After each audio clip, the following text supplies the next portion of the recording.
The observations from ESO's telescopes are stored in a huge archive, a vast and complex vault of online information, usually only visited by professional astronomers on a mission.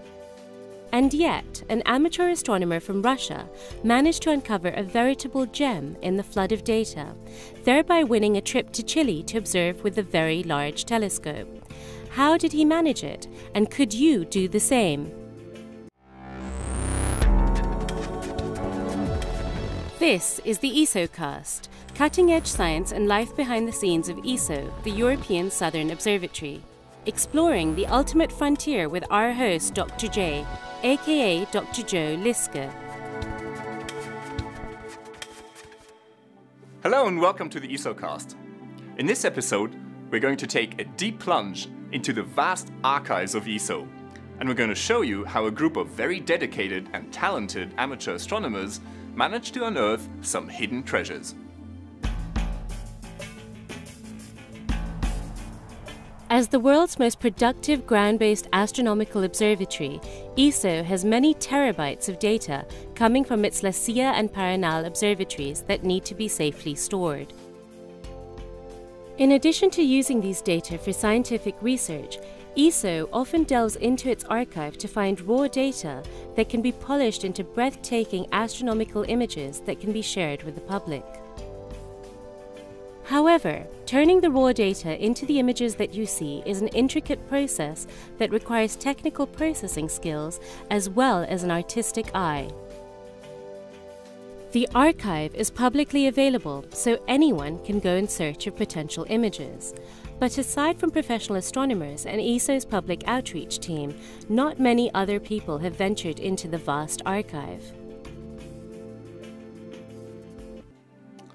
So how can we encourage people just like you to go and delve into the archive and to test your skills at producing beautiful astronomical images with professional data?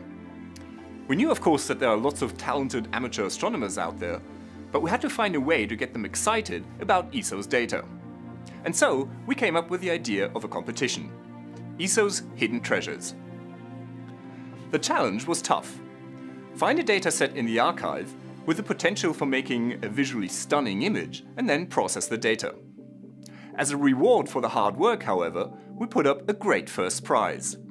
The chance to not only visit ESO's very large telescope in Chile, but to actually use it to observe the night sky.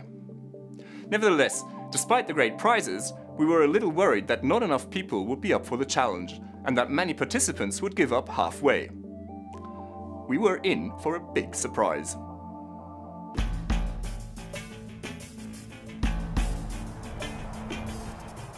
The competition opened on 4th October 2010. Participants were asked to upload their entries to an ESO Flickr group that was created specifically for the competition. The competition was promoted via ESO's Twitter feed using the hashtag ESO Treasures and Facebook page by ESO Community Coordinator Oana Sandu. Tweets about the competition from people around the world were picked up by science journalists, creating valuable coverage of the competition in the media.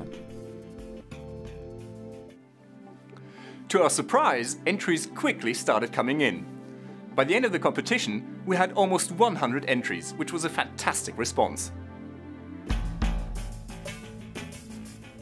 Once the competition had closed, the judging panel, which included science communication professionals and image processing specialists, met to evaluate many images.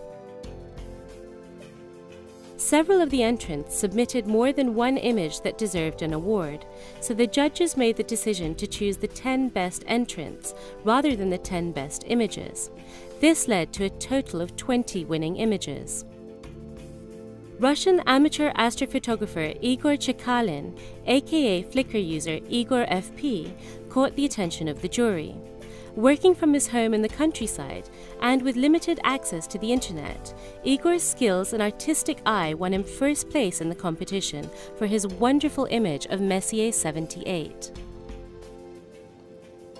The data of Messier 78 that Igor has found are really superb, both in terms of quality and in terms of depth. He has processed the raw images with great skill, and he assembled them very well to produce this final image. Igor has also applied some smart post-processing filters to enhance the details of the nebula. The colors are wonderfully subtle. They show the light diffused by the nebula and the dark dust that partially obscures it. In my opinion, this is one of the very best images ever obtained with the 2.2-meter telescope on La Silla. The competition proved that there are lots of talented amateur astronomers out there who are capable of producing really astonishing results with ESO's observations, just like the pros. And finally, well done Igor. I'm sure you're going to have a great time at Paranal. It's a lot of fun to observe with the VLT. This is Dr. J, signing off for the ESOcast. Join me again next time for another cosmic adventure.